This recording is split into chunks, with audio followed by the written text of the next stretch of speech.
হসপিটালের বেডে শুয়ে শুয়ে এই কথাগুলো কেন বললেন?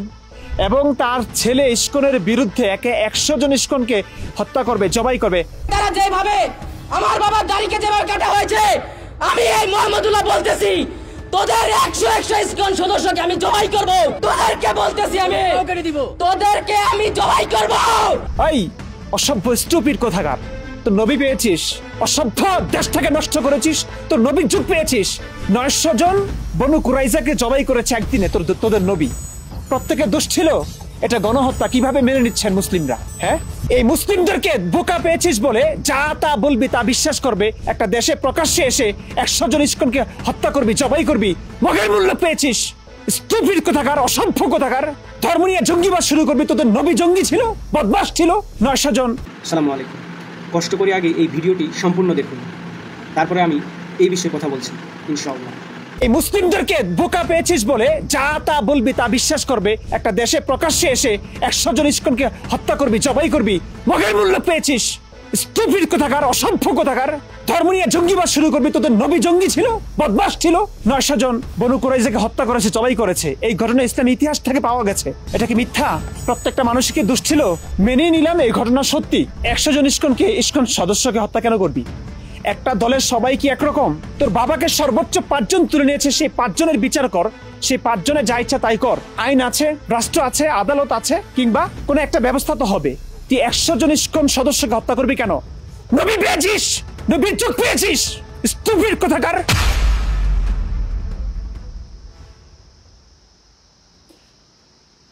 আমি কথা বলতে পারছি না, থ হয়ে গেছি, স্তব্ধ, বাকরুদ্ধ। টঙ্গীর মুফতি মহিবুল্লাহ সম্পর্কে তো নিশ্চয়ই জানেন। মুফতি মহিবুল্লাহ, উনি অপহৃত হয়েছিলেন 22শে অক্টোবর। পুরো দেশ তোলপাড়। টঙ্গী থেকে একটা অ্যাম্বুলেন্স এসে 5 জন তার মুখ বেঁধে নিয়ে যায়, তাকে নগ্ন করে সীমাহীন অমানবিক নির্যাতন তার উপর চালানো হয়।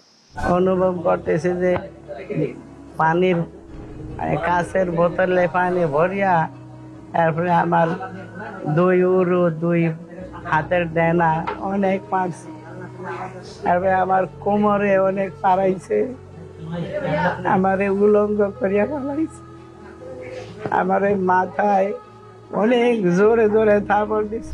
এমন নানান লোমহর্ষক বর্ণনা তিনি দিয়েছেন। পুরো দেশ তোলপাড় হয়েছে। প্রত্যেকটা হুজুর, মাদ্রাসা, পুরো প্রত্যেকটা ছাত্র, তৌহিদি জনতারা এটি নিয়ে পোস্ট করেছে। একটা ইস্কন্ধর ধৈরা ধৈরা জবাই কর, এরকম স্লোগানও নাকি তোলা হয়েছিল মিছিল মিটিংয়ে।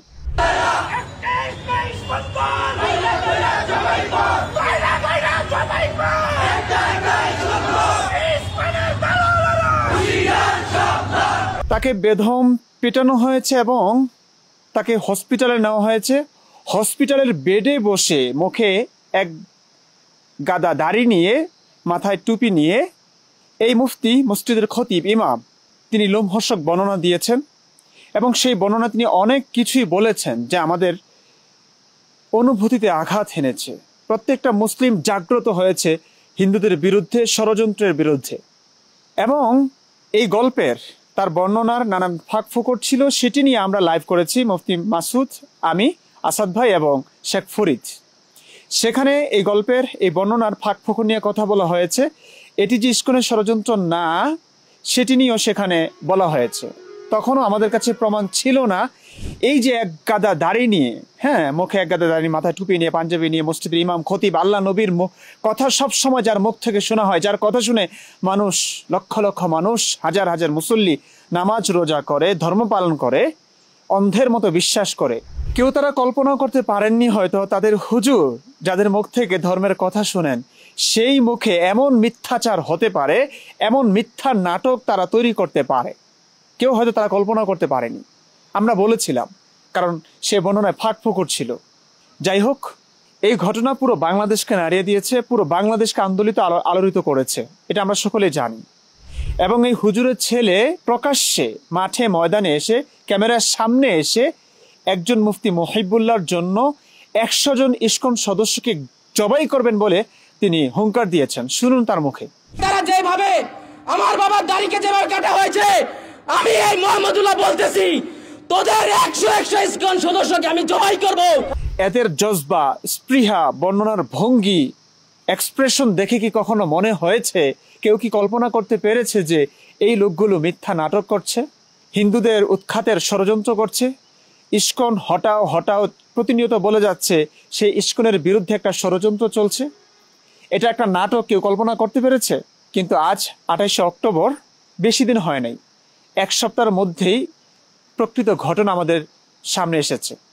এই মুফতি মহিবুল্লাহ কি সত্যি অপহৃত হয়েছিলেন?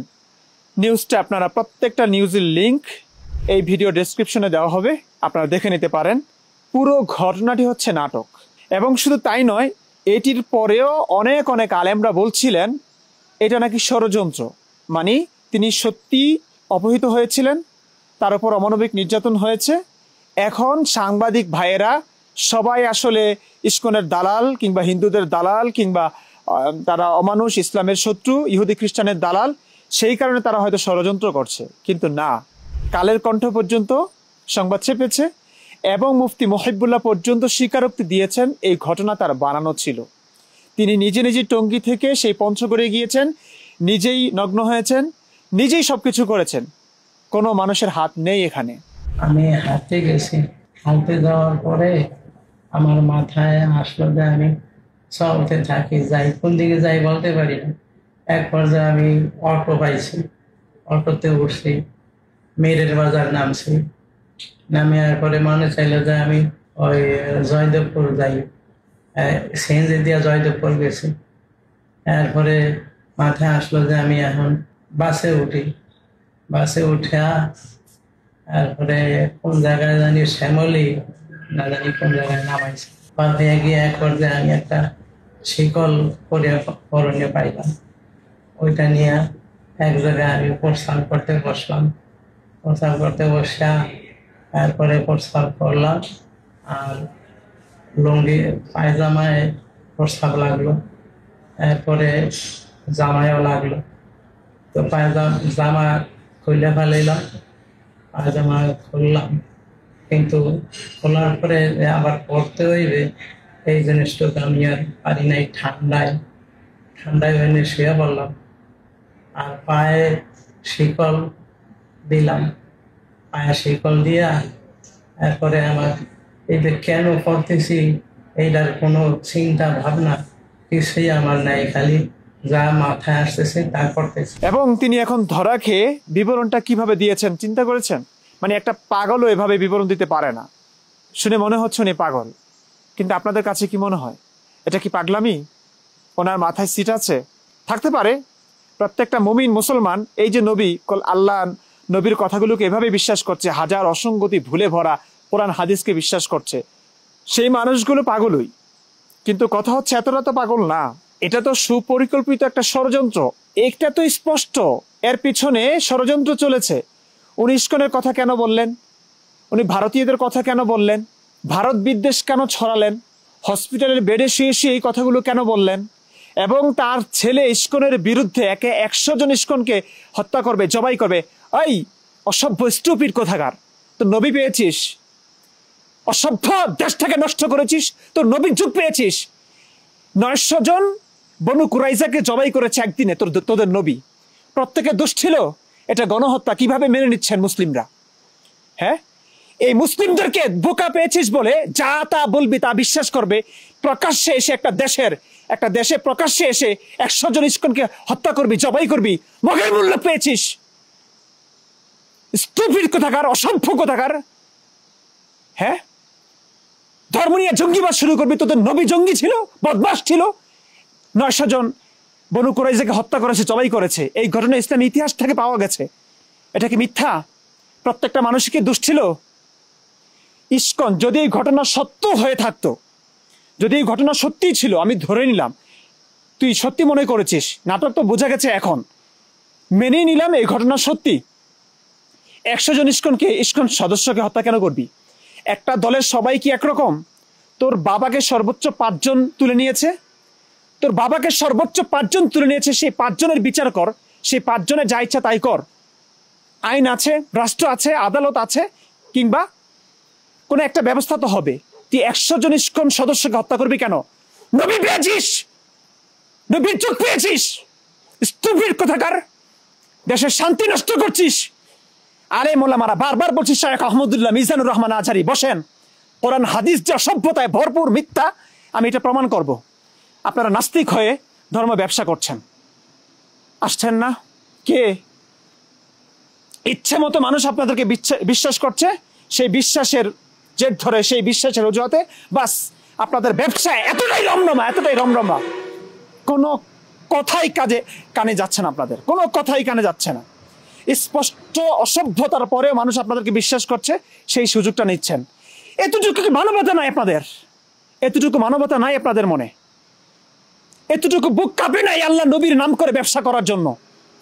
দেশটাকে নষ্ট করছেন। সহজ সরলমনা মানুষগুলো, কি আর বলবো মানুষের কথা, এরা বুঝতে পারছে না। হয় ছোটবেলা থেকে নিষ্পাপ কচিকাচা মন ও মস্তিষ্ক জুড়ে যখন ধর্মীয় বার্তা ছড়িয়ে দেওয়া হয়েছিল, একটা বয়সের পরে এরা ধর্মের বিরুদ্ধে কথা শুনতেই চায় না। হাজার স্পষ্ট চোখে আঙ্গুল দিয়ে দেখিয়ে দিল, এরা বিশ্বাসটা করবেই নবী এবং রাসূলকে, আল্লাহ এবং নবীকে, কোরআন এবং হাদিসকে।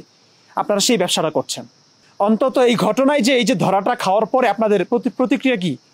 হ্যাঁ, আপনাদের কি কিছু হবে? হবে না তো। জনগণ আপনাদের পক্ষে আছে, জনগণ নবী রাসূলের পক্ষে আছে। সেই নবী রাসূলের নামেই ব্যবসা করছেন আপনারা।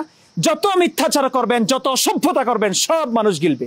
কি আর বলবো, অসহায় লাগে এই বোকাশোকা মানুষগুলোর জন্য। আর কি করব? নিরীহ মানুষগুলো মরছে, সংখ্যালঘুরা মরছে আপনাদের অত্যাচারে। ওরা দেশ ছাড়া হচ্ছে, ওরা কথা বলার স্বাধীনতা পাচ্ছে না, সত্য বললে আপনারা মেরে ফেলছেন। আজকে বাংলাদেশের আদালতে এই সমস্ত মানুষদেরকে, এই যে মুফতি মুহিবুল্লাহর ছেলে প্রকাশ্যে যে জঙ্গিবাদ প্রচার করেছেন, 100 জন ইসকন সদস্যকে হত্যা করবেন বলে বলেছেন, জবাই করবেন বলে বলেছেন, এটার কি বিচার হবে? এটার কি বিচার হবে? বাংলাদেশে কোনো আইনজীবী নাই, কোনো মানবিক মানুষ নাই এটার বিরুদ্ধে ব্যবস্থা নিবে, সরকার নাই।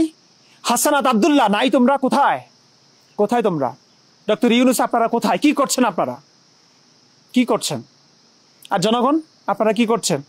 যেহেতু তাদের মুখে দাঁড়িয়ে আছে, মাথায় টুপি আছে, পরনে নবীর লেবাস আছে, কোরআন হাদিসের কথা মুখে বলেন, সেই কারণে তাদের সমস্ত অন্যায়, অনাচার, পাপাচার মেনে নেবেন আপনারা? এতটা বোকা হবেন আপনারা? এখন কি করবেন আপনারা? আপনাদের প্রতিক্রিয়া কি একটু জানতে চাই। এই ভিডিওতে আমাকে গালি দিবে, এই ভিডিওতে তারপরে বলবে আমি ইসকনের দালাল, হিন্দুদের দালাল, ভারতের দালাল, এটা বলবে। আমি জানি শিওর কিছু মানুষ, কিছু বোকা এই ভিডিওর কমেন্টও এটাই বলবে। কি আর বলবে এদেরকে নিয়ে? মানে মিথ্যার পক্ষ নিয়ে, অসভ্যতা, অনাচার, পাপাচার, মিথ্যাচার এর পক্ষ নিয়ে আপনাদের সঙ্গে থাকলেই ভালো। হ্যাঁ, আর নিরীহ অসহায় মানুষগুলো, যাদের কোনো অন্যায় নেই, অপরাধ নেই, যাদের কোনো দোষ নাই, তাদের বিপক্ষে কথা বলতাম। কারণ আমি নবীকে ভালোবাসি, আমি মুসলিম। এটাই শিখায় ধর্ম, এটাই শিখাই ধর্ম। এই ধর্মকে আমি ডাস্টবিনে ফেলি, এই ধর্মকে আমি। Let's go. যে ছেলেটিকে দেখানো হয়েছে, সেই ছেলেটি মুসলিম মনে হচ্ছে, দেখে আপাত মস্তক একজন মুসলিম মনে হচ্ছে, কিন্তু তিনি আমাদের প্রিয় নবী হযরত মুহাম্মদ সাল্লাল্লাহু আলাইহি ওয়াসাল্লামকে নিয়ে প্রশ্ন তুলেছেন এবং কি ইসলামকে কটূক্তি করে কথা বলেছেন। আমরা এর শাস্তি চাই। যদি আপনিও আমাদের সাথে থাকেন, যদি আপনারও হৃদয়ে ব্যথা লেগে থাকে, তাই অবশ্যই আপনিও ভিডিওটি শেয়ার করে দিন, সবাইকে জানিয়ে দিন। এই ছেলেটির ফেসবুক আইডি আমি দেখেছিলাম, সেখানে তিনি ডক্টর মিজানুর রহমান আজহারি, আহমদুল্লাহ হুজুরকে নিয়েও তিনি কটূক্তি করেছেন এবং কি তাদের বলেছেন এরা ধর্ম ব্যবসায়ী, এরা ধর্ম ব্যবসা করে খায়। এদের যদি সাহস থাকে তাহলে আমার সাথে এসে তর্ক করুন।